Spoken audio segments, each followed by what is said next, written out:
ucapkan selamat datang kepada Bapak Khalifah Muhammad Ali Eshud MSI selaku Ketua Departemen Ilmu Ekonomi Syariah Fakultas Ekonomi dan Manajemen IPB University, dan saya ucapkan selamat datang kepada dosen serta tendik yang berkesempatan hadir pada Zoom sore hari ini. Dan juga yang saya banggakan kepada teman-teman Departemen Ekonomi Syariah Angkatan 56, 57, 58, dan 59 yang hadir pada Zoom hari ini. Sebelum kita beranjak ke sesi selanjutnya, izinkan saya memperkenalkan diri terlebih dahulu. Perkenalkan, saya Cynthia Febriani dari Ekshare 58 sebagai Master of Ceremony yang akan senantiasa menemani teman-teman dalam acara Karesek pada sore hari ini. Sebelumnya, saya akan memberitahukan teknik Karesek pada hari ini, yaitu diharapkan pada peserta yang tidak ada kendala bisa mengaktifkan fitur kameranya, serta menonaktifkan mikrofonnya saat acara berlangsung, dan mengaktifkannya saat melakukan sesi tanya-jawab. Oke, acara selanjutnya yaitu penyampaian materi, yaitu yang bertopik tentang kepuasan dalam sudut pandang Islam dan konvensional. Selanjutnya, ada pemaparan materi yang akan disampaikan oleh dosen Departemen Ilmu Ekonomi Syariah Fakultas Ekonomi dan Manajemen IPB University, yaitu Ibu Ranti Wilyasi SPMSI. Sebelumnya, boleh kita sapa-sapa dulu nih pemateri pada sore kali ini. Assalamualaikum Bu Ranti, selamat sore. Apa kabar Bu? Waalaikumsalam. Suara saya kedengaran? Halo Bu. Suara saya kedengaran?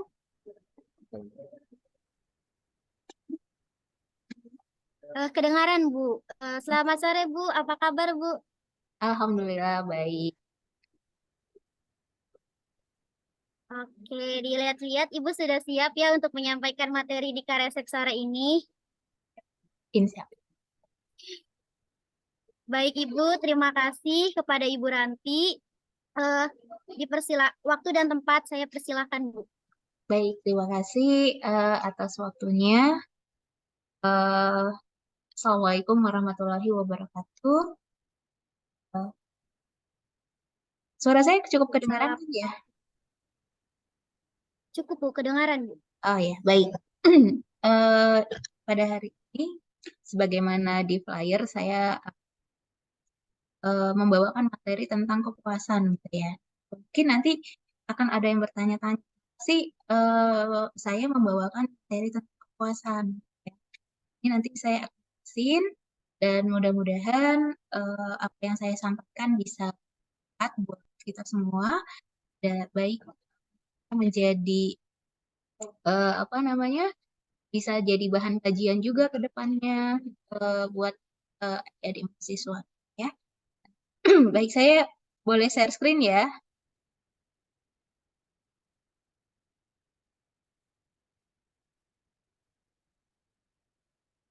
Nah, apakah sudah terlihat materinya, PPT-nya?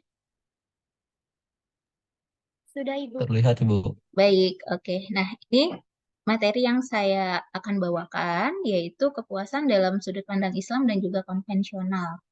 Nah, seperti tadi saya sampaikan, kenapa sih saya harus mengangkat terkait tema kepuasan gitu ya. Nah, dari hasil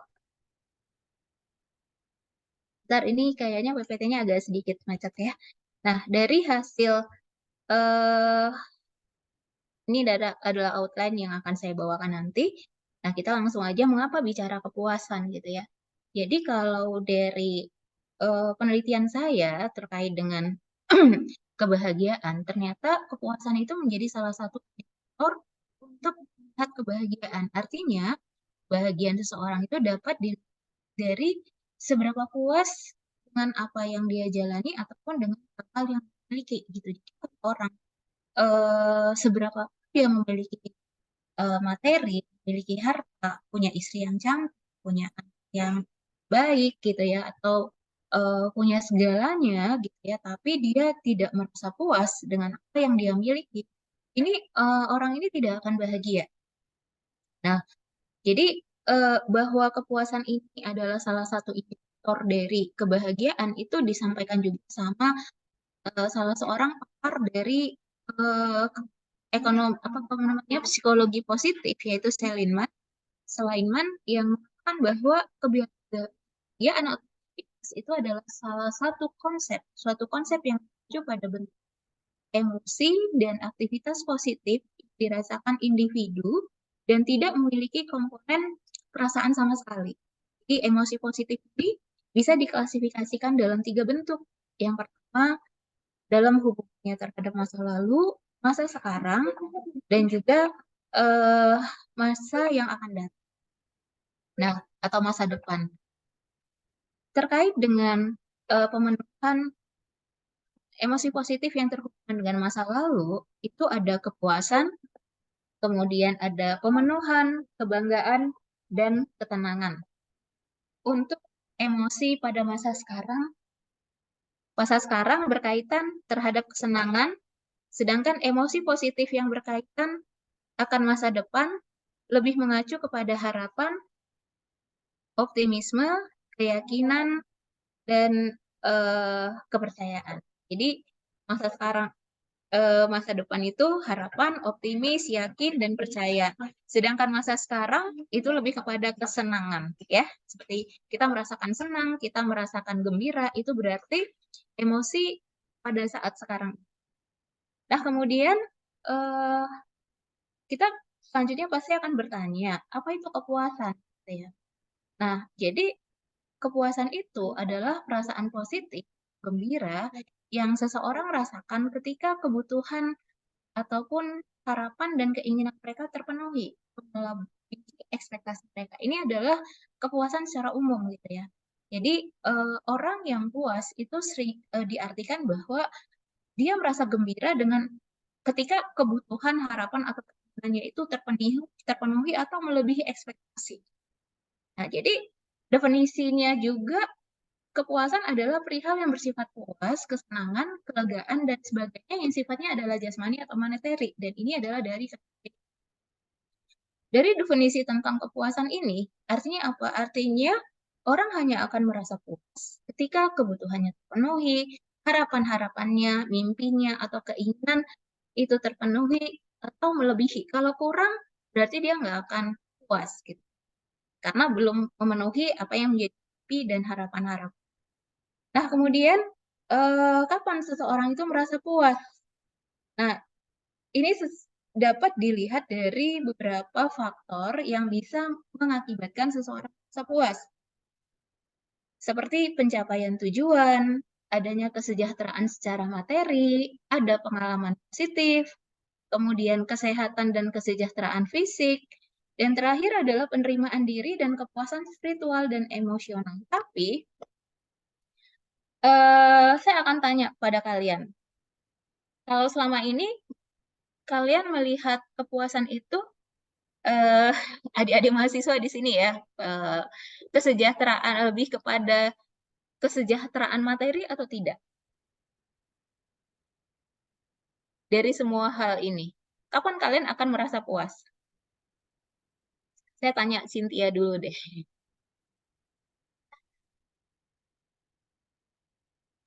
Ya, Ibu. Kalau Cynthia sendiri merasa puas pada saat kapan?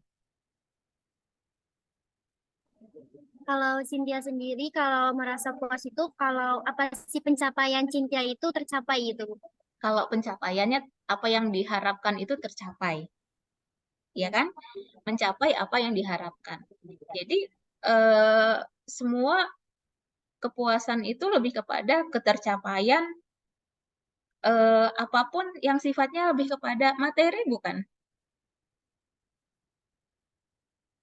Cynthia. Bisa jadi materi sih, Bu. Oke. Contohnya misalnya kalau Cynthia nanti lulus, dia puas gitu ya. Atau dapat nilai A, Cynthia akan puas gitu. Tapi kalau ternyata nilainya adalah B, atau nggak usah B deh, AB, Cynthia nggak kurang merasa puas. Kenapa? Karena harapannya dia akan dapat A. Itu kan ya Cynthia ya? Artinya seseorang akan merasa puas pada saat apa yang menjadi harapan ataupun tujuannya itu tercapai. Atau misalnya Cynthia punya eh, mimpi ingin keluar negeri misalnya. Sebelum Cynthia keluar negeri, Cynthia merasa masih ada yang kurang dalam hidup. Misalnya seperti itu. Nah, apalagi misalnya eh, dikasih tubuh yang sempurna. Kalau misalnya tubuhnya nggak sempurna, mungkin nggak puas gitu. Karena asumsinya semua orang tuh menginginkan fisik atau tubuh yang sempurna. Nah, jadi kapan seseorang merasa puas? Ketika semua harapan, mimpinya, cita-citanya, gitu ya, dan semua keinginan-keinginannya itu tercapai. Nah, pada saat itulah seseorang dikatakan puas, gitu. Setidaknya mendekati apa yang ditargetkan. Nah, apakah benar, gitu ya, seseorang itu akan merasa puas ketika dia sudah kaya, sudah sukses, gitu ya, sudah mendapatkan apapun yang dia inginkan. Tapi pertanyaannya, kenapa banyak orang yang bunuh diri setelah mencapai sukses? Itu ya, kita banyak cerita tentang artis-artis terkenal seperti ada Michael Jackson, Marilyn Monroe, banyak artis Korea juga yang dia tuh akhirnya memilih untuk bunuh diri. Gitu. Bukan karena mereka nggak miskin, bukan karena mereka udah sukses, gitu ya. Terus orang tidak puas ketika hartanya sudah banyak. Jadi orang udah kaya gitu ya, hartanya banyak, uangnya banyak, tapi merasa belum menemukan apa yang dia cari. Terus secara rata-rata kita tahu bahwa negara Skandinavia ini adalah negara yang tingkat kebahagiaannya itu cukup tinggi. Biasanya mereka itu ada di 10 besar, bahkan 5 besar dari negara-negara yang paling bahagia di dunia. Namun kalau kita lihat apa namanya ya, di sana tingkat bunuh dirinya itu tinggi gitu. Dan pemuda yang berusia 18 sampai 23 tahun itu juga tidak merasa bahagia gitu. Padahal dalam pengukuran kebahagiaan internasional, mereka adalah negara-negara yang masuk dalam kelompok negara yang bahagia, bahkan masuk dalam yang besar. Dan lain sebagainya dan masih banyak. Yang intinya menunjukkan bahwa orang sudah mencapai segalanya, tapi tidak pernah merasa puas. Nah, kemudian seperti apa sih kepuasan dalam ilmu ekonomi? Nah, kita sudah pernah belajar dalam ilmu ekonomi bahwa kepuasan adalah efek yang dirasakan sebagai akibat seseorang mengkonsumsi suatu barang atau jasa. Jadi semakin dibutuhkan atau semakin langka barang tersebut, tingkat utilitasnya akan semakin besar. Ya. Sebaliknya, tingkat utilitas akan semakin menurun pada saat barang tersebut semakin banyak dikonsumsi. Pada saat kalian merasa, pada saat seseorang merasa sangat haus, dan dia mendapatkan satu botol minuman, apa namanya, air mineral, mungkin utilitasnya akan sangat tinggi. Tapi ketika dia sudah minum satu botol, dikasih satu botol lagi, tingkat utilitasnya akan menjadi semakin menurun. Demikian seterusnya. Pada daerah di mana udara bersih itu menjadi sangat sulit ditemukan, mungkin utilitas dari udara itu sangat tinggi. Tapi ketika di Indonesia misalnya, bahwa udara bersih, kita dapat menghirup udara dengan bebas, gitu ya, kita tidak merasa bahwa udara itu adalah barang yang berbahagia. Contoh lain, misalnya kita sangat lapar, kita makan nasi, tingkat utilitasnya tinggi. Tapi pada saat kita sudah tambah makanan kedua, utilitasnya akan semakin kira-kira seperti itu. Kalau kita bicara pengukuran kepuasan dalam ilmu ekonomi, yaitu dengan yang namanya utilitas. Jadi ini kalau kita gambarkan dalam grafik, marginal utilitas ini dia akan semakin kecil.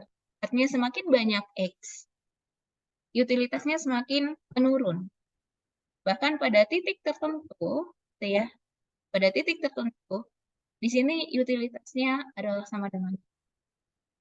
Jadi marginal utility dari barang X di sini dapat kita semua mungkin sudah belajar mikro adalah perubahan dari utilitas dibagi dengan perubahan dalam barang X yang dikonsumsi atau delta U per delta X. Nah, di sini kita lihat bahwa utilitas itu semakin banyak barang yang dikonsumsi, dia akan semakin turun. Ya, contoh misalnya, kalau misalnya kalian sudah terbiasa untuk makan nasi, gitu ya, terus setiap hari makan nasi, terus kepuasannya akan turun. Pasti dalam hati kalian, kenapa nasi lagi, gitu kan.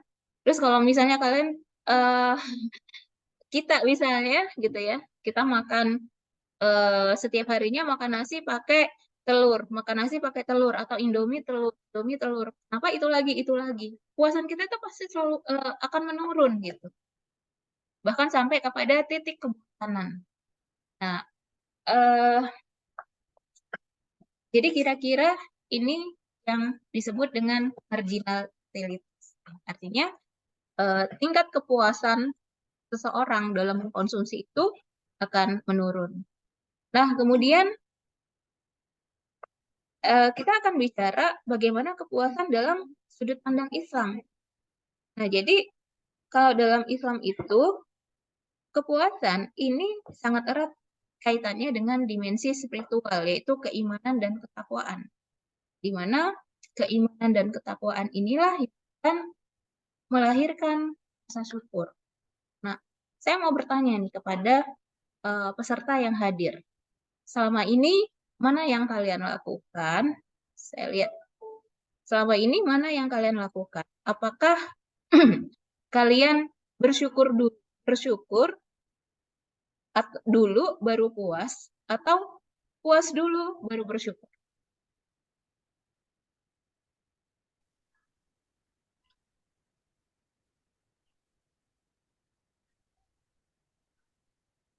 Ini nggak ada yang mau komen? Saya boleh, Bu. Boleh, silakan. Ya, ya kalau setiap seringnya saya, Bu, ya, itu kadang-kadang puas dulu baru bersyukur, Bu. Oh, puas dulu baru bersyukur.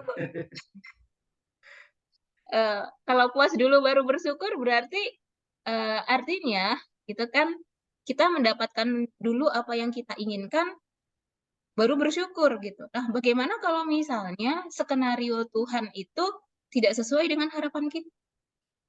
Apakah kita nggak akan pernah bersyukur? Ya, itu kadang-kadang yang membuat ya, Bu, ya, perang batin ya, Bu, ya.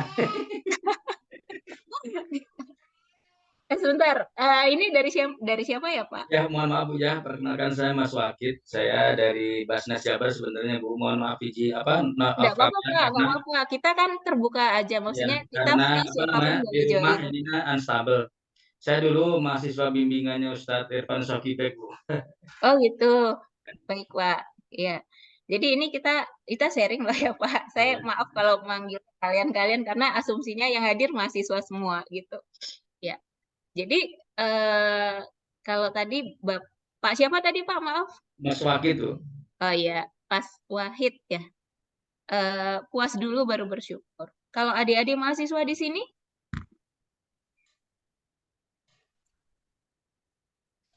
Puas dulu baru bersyukur atau bersyukur dulu baru puas?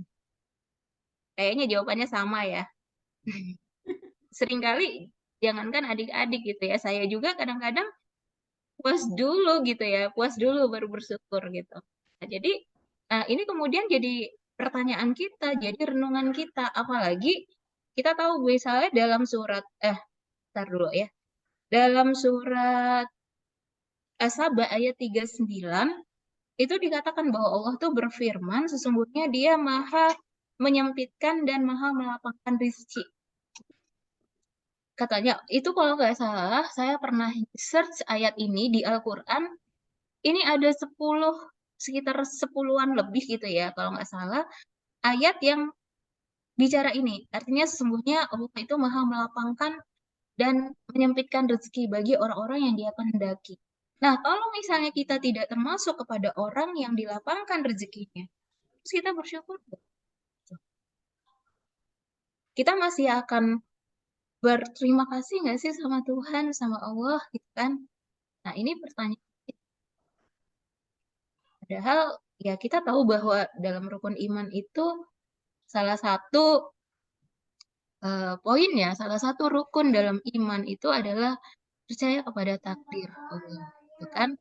Nah, sekarang eh bener nggak gitu sudahkah kita saya gitu ya termasuk sudahkah kita eh apa namanya menerima tadi rukun yang menerima takdir Allah.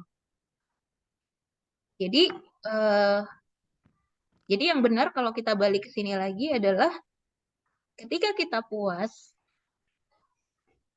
ketika kita bersyukur, maka kita akan puas. Jadi bersyukur dulu, karena kita bersyukur, maka selanjutnya kita akan puas. Karena kita mensyukuri apapun yang ada, apapun yang apa namanya yang kita dapat. Di sini bukan berarti kita tidak berusaha untuk apa namanya berusaha maksimal gitu untuk mencapai tujuan-tujuan. Artinya di sini kita sudah melakukan hal yang maksimal, ternyata yang didapat kita targetnya A, ternyata dapatnya B, ya udah kita bersyukur. Karena kita bersyukur, kita merasa cukup dengan apa yang kita dapatkan, dan di situ kita akan merasa.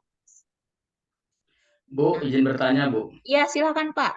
Kalau misalkan tadi kebalik ya, kayaknya gitu, itu kategori kufur nikmat ya, Bu? Takutnya kufur nikmat. Ya, silakan Pak. Ya, halo, terdengar Ya. Bu? Ya. Kalau misalkan posisi saya terbalik tadi, itu saya menjadi orang kufur nikmat nggak seperti itu?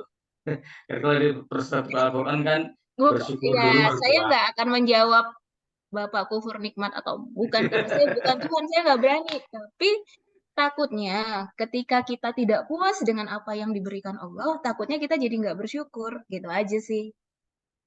Gitu. Tapi saya nggak berani menjudge gitu ya seseorang tuh kufur nikmat atau enggak, itu biarlah bagian dari Allah aja gitu, bukan dari saya ya gitu. Siap, Bu. Nah, terus kemudian ini saya ada 2 gambar. Dari gambar ini saya ingin bertanya, kira-kira gambar kepuasan orang yang yakin kepada Allah, kira-kira gambar atas atau gambar bawah? Atas. Ya, gambar yang di atas.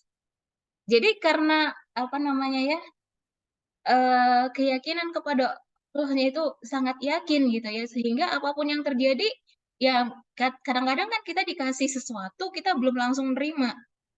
Kita nggak langsung bisa menerima apa yang terjadi, tapi kita segera ingat lagi bahwa oh ya ini udah yang terbaik dari Allah, terus kita sehingga kalaupun terjadi deviasinya itu nggak terlalu jauh dari garis ini gitu. Tapi kalau misalnya seseorang tidak yakin sama Allah gitu ya, kita lihat nanti kita akan melihat deviasinya sangat jauh dari garis ini. Ya, jadi deviasinya menjadi sangat jauh karena ya tadi kepuasannya tidak disandarkan kepada keimanannya.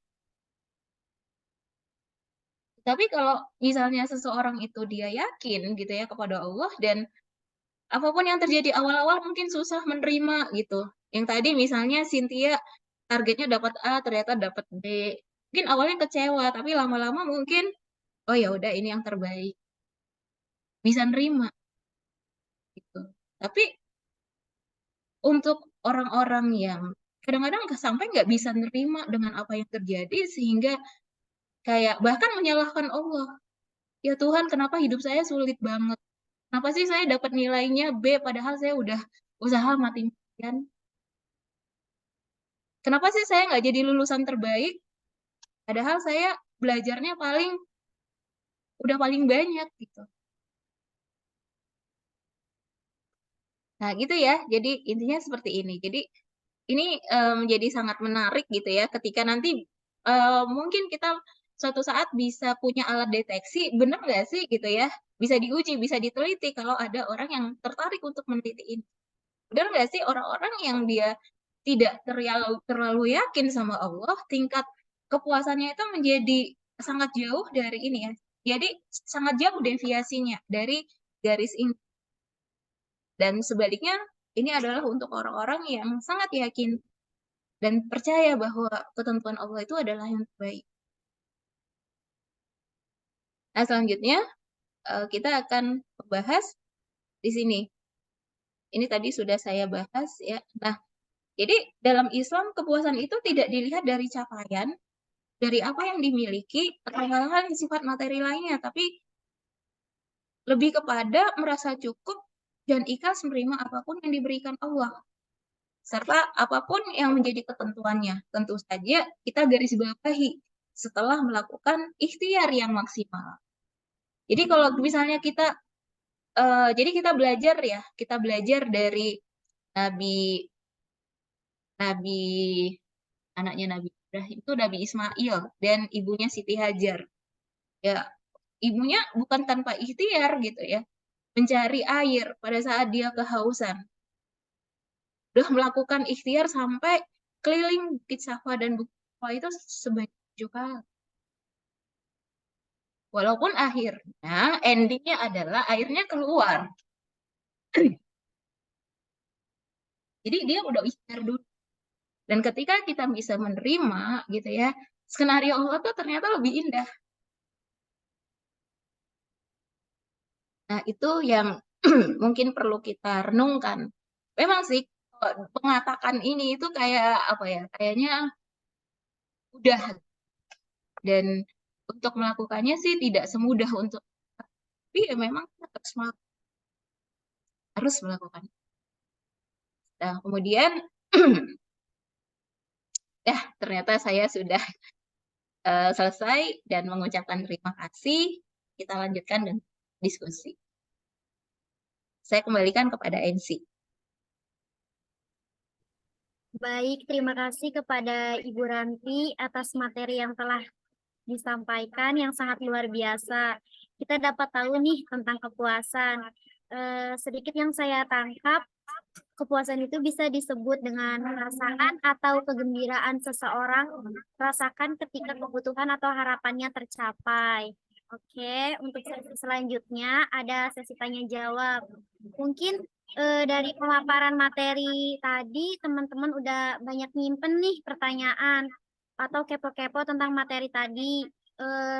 Yuk teman-teman boleh banget nih langsung aja tanya ke narasumber kita, Ibu Ranti. Untuk yang mau bertanya, boleh langsung aja aktifin kameranya atau mikrofonnya, atau kalau masih malu-malu, boleh lewat kolom chat. Dipersilakan.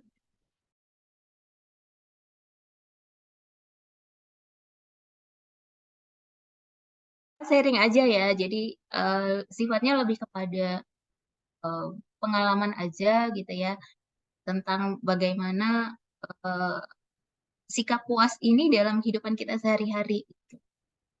Kadang-kadang apa namanya sulit gitu kita untuk bersyukur gitu. Misalnya contoh misalnya waktu kita misalnya sambil nunggu ya Mbak, nggak apa-apa ya. Cynthia, misalnya waktu kita menjadi mahasiswa seperti kalian jalan kaki, terus itu menjadi apa namanya bisa punya sepeda gitu ya, terus kemudian dari sepeda bisa punya motor, dari motor bisa punya mobil, setelah mobil kayaknya nggak cukup misalnya pengen lagi mobilnya, wah jangan mobil sejuta umat deh, kalau bisa mobilnya beda, terus udah punya kayaknya nggak cukup satu, mau dikoleksi jadi 2 dan seterusnya. Jadi kenapa gitu ya kita tidak pernah puas gitu? Nah, mungkin kita belum bersyukur. Nah, kalau misalnya kita punya pendapatan lebih, kok memang nggak boleh kita koleksi mobil? Ya, sebenarnya bukan nggak boleh gitu. Tapi kita masih punya hati nggak untuk orang-orang yang mungkin membutuhkan uang kita. Karena tadi di surat As-Saba ini dikatakan kenapa Allah itu maha melapangkan dan menyempitkan rezeki. Skenario Allah adalah supaya orang yang melapangkan rezeki ini ingat sama orang-orang yang rezekinya disempitkan.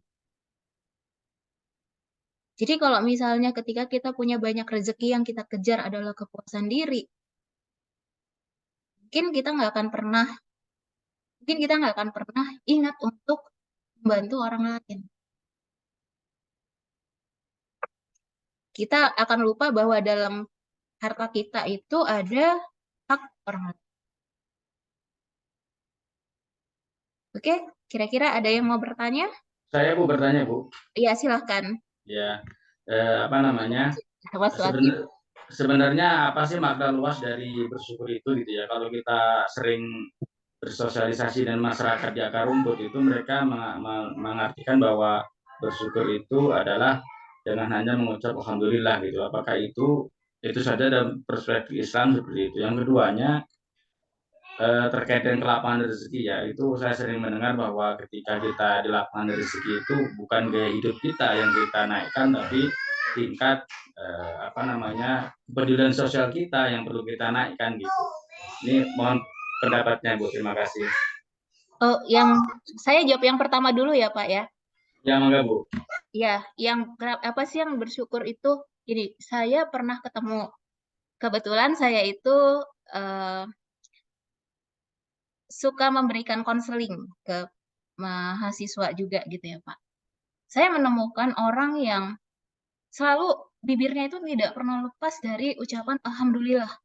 Selalu dia alhamdulillah, setiap ngomong alhamdulillah. Tapi ketika dia cerita,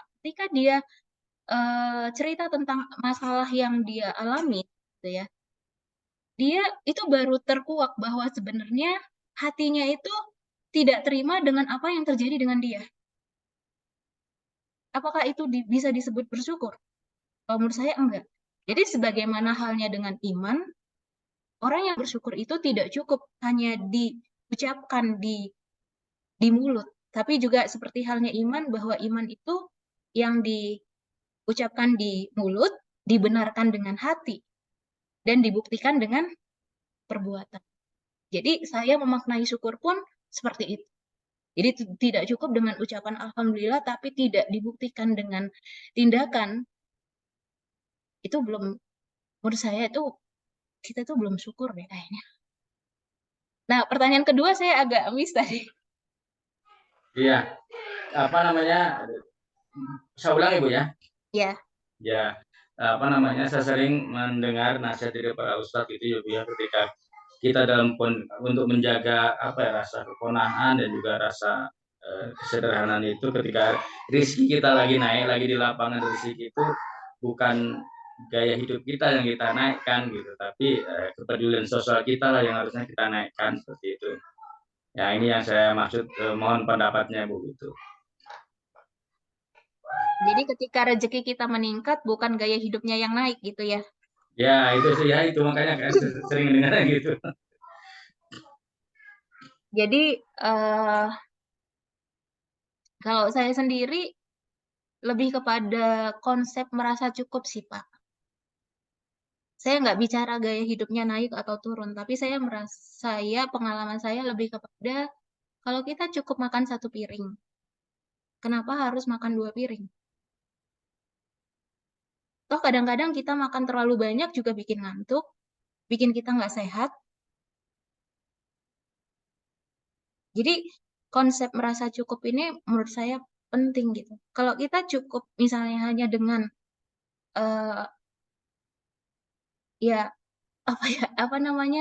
tadi Pak, punya sepatu, kita misalnya punya sepatu 5 gitu ya. Terus kemudian haruskah kita menambah koleksi sepatu kita jadi 10 atau 20? 5 itu mungkin ada 1 buat pesta, buat sehari-hari, buat ke kantor, buat buat sepatu cadangan kalau hujan gitu ya. Ya mungkin 5 udah cukup lah. Tapi perlu nggak sih kita koleksi sepatu sampai 20? jangan-jangan nanti nggak kepakai. Atau misalnya kita punya baju selemari gitu.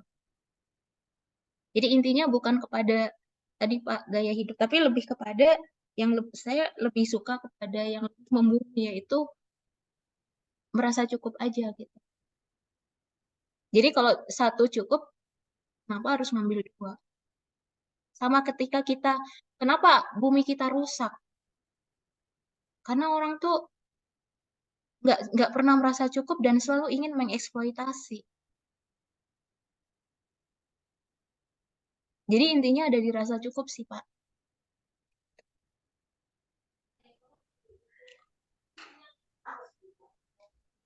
Terima kasih, mudah-mudahan terjawab ya.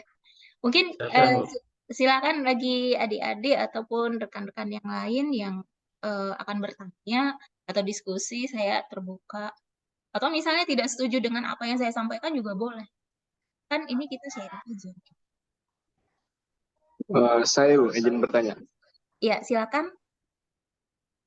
Jadi gini kan, kayak kepuasan dalam Islam kan, kalau emang kita benar-benar tarik intinya itu kayak benar-benar menerima sabar atas ketentuan-ketentuan Allah ya Bu ya.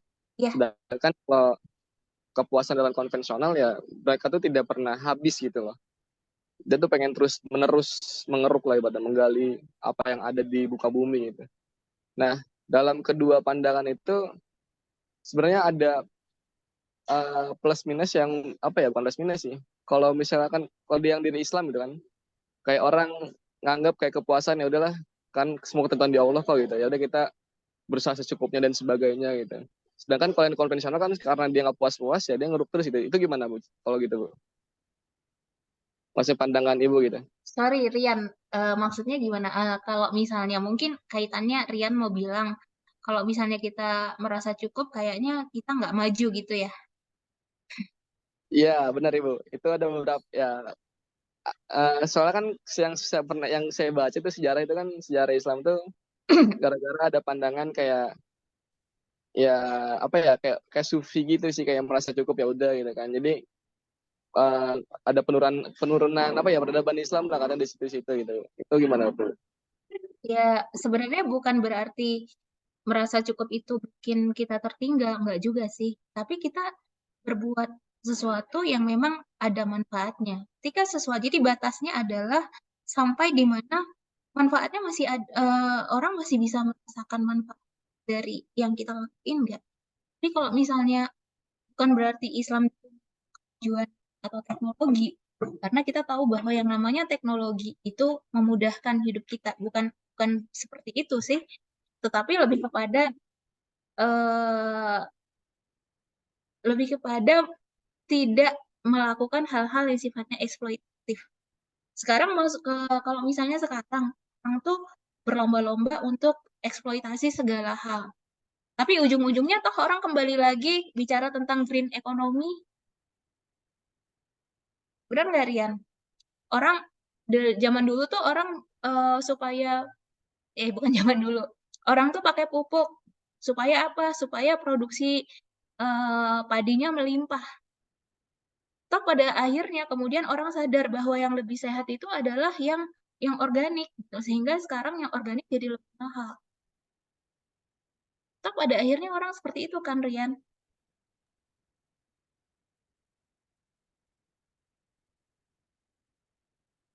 Jadi Iya benar. Jadi intinya kita bukan menolak sesuatu yang lebih maju, tetapi jangan kemudian itu jadi kita boleh mencari sesuatu yang lebih baik, asal itu kemaslahatan atau kemanfaatannya itu bisa dirasakan semua orang. Bukan pada batas hanya untuk memperkaya diri. Kalau kita lihat apa yang terjadi saat ini, bahwa orang berlomba-lomba untuk melakukan eksploitasi, itu lebih kepada usaha untuk memperkaya diri dan juga golongan, bukan untuk kesejahteraan umat manusia.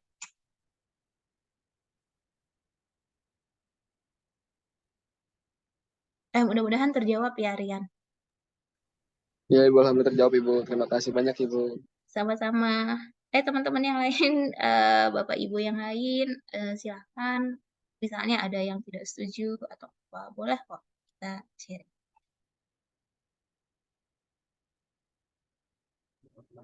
Baik, apakah masih ada pertanyaan buat teman-teman? Kalau mau nanya nggak apa-apa. Dari Cynthia ada pertanyaan? Dari aku belum, Bu. Oke. Silakan adik-adik mahasiswa, Bapak Ibu, rekan-rekan. Saya sekali lagi Bu terakhir mungkin ini Bu ya. Iya Pak, silakan. Ya baik. Kalau di dalam konsep ekonomi konvensional itu bukan ada ini ya, ada pandangan bahwa sumber daya alam itu terbatas itu, sehingga apa namanya menurut saya menimbulkan mindset bahwa dengan segala yang terbatas itu, sedang keinginan kita tidak terbatas, maka orang itu berbondong-bondong untuk melakukan pengerukan kekayaan alam sehingga mengakibatkan bumi ini rusak gitu. Sedangkan di dalam Islam sebagaimana dalam surat Al-A'raf ayat 96 itu kan Allah SWT menyebutkan yang artinya jikalau sekiranya penduduk negeri-negeri beriman dan bertakwa, pastilah kami akan melimpahkan kepada mereka berkah dari langit dan bumi, tetapi mereka mendustakan ayat itu, maka kami siksa mereka disebabkan oleh perbuatannya gitu. Nah, bagaimana sih Bu sebenarnya korelasi ayat ini dengan pandangan konvensional tadi gitu? Karena bagi saya sebenarnya kalau dalam teori Islam itu menurut saya gitu ya, sebenarnya kita tidak perlu tidak perlu dengan memaksakan mengeruk kekayaan bumi karena kita seolah sumber daya terbatas, padahal dengan cukup kita beriman dan bertakwa kepada Allah saja, sebenarnya materi sumber daya itu tidak akan habis itu, karena Allah akan selalu melimpahkan kepada kita gitu. Ini pohon pandangannya, mohon pendapatnya buat. Baik, ini pendapat kan ya Pak, kalau salah nggak Ya, apa-apa pendapat. ya. Oke, jadi memang kalau saya sendiri menyikapi tadi menafsirkan, bukan menafsirkan ya, terus saya nggak punya ilmunya. Tapi saya melihat ayat itu lebih kepada, justru yang lebih nyambung itu kepada ketidakpuasan gitu Pak, sehingga karena dia selalu merasa tidak puas sehingga pada akhirnya jadi eksploitatif, tidak puas dengan dari satu pingin dua, dari dua pingin tiga, dari tiga pingin empat dan seterusnya, sehingga mau tidak mau ya pada akhirnya jadi bersifat eksploitatif. Dan saya sendiri sangat kalau kita pergi ke pedalaman gitu ya, ke penduduk yang masih murni hatinya gitu ya, di sana banyak sumber daya alam gitu. Mungkin agak susah nemuinnya, tapi di daerah-daerah tertentu di Indonesia ini masih ada penduduk-penduduk yang mereka menurut saya masih murni hatinya gitu. Jadi walaupun sumber daya alam di sana melimpah, tapi mereka tidak maruk gitu. Jadi mereka cukup mengambil seadanya aja, secukupnya mereka untuk makan. Nangkap ikan ya secukupnya. Kalau mereka sebagai nelayan, ngambil kayu dari hutan ya secukupnya. Sehingga yang seringkali merusak lingkungan itu justru bukan dari orang lokal, bukan dari penduduk lokal, tapi dari investor-investor yang datang mendirikan usaha yang itu merusak apa itu hutan, apa itu laut, sungai, dan sebagainya. Tapi kalau orang-orang yang polos, orang-orang yang hatinya murni, itu yang tadi lebih kepada kata cukup gitu ya, sehingga karena mereka cukup, akhirnya mereka tidak bertindak eksploitatif. Mungkin itu menurut saya. Ya, makasih ya Bu ya. Sama-sama. Itu pendapat saya loh Pak, artinya saya Ya. masih bisa salah. Oke, saya minta pendapat. Oke. Dari yang lain saya masih ada yang ingin share.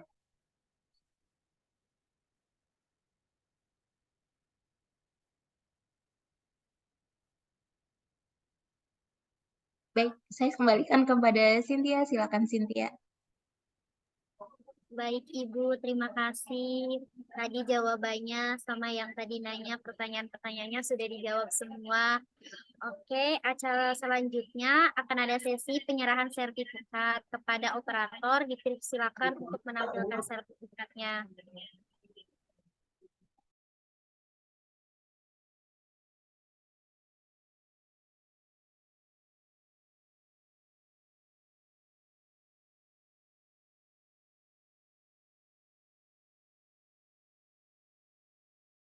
Terima kasih kepada panitia. Baik, terima kasih operator. Alhamdulillah kita telah sampai di penghujung acara. Terima kasih banyak kepada narasumber kita, Ibu Ranti, serta para peserta yang telah menyimak acara dari awal sampai akhir. Semoga banyak ilmu yang didapat untuk diaplikasikan dalam kehidupan sehari-hari. Terima kasih, kurang lebihnya mohon maaf. Wassalamualaikum warahmatullahi wabarakatuh. Waalaikumsalam. Saya juga mohon maaf ya kalau ada hal-hal yang tidak berkenan. Semoga aman. Terima kasih semua. Terima kasih, Ibu. Ya, sama-sama. Assalamualaikum.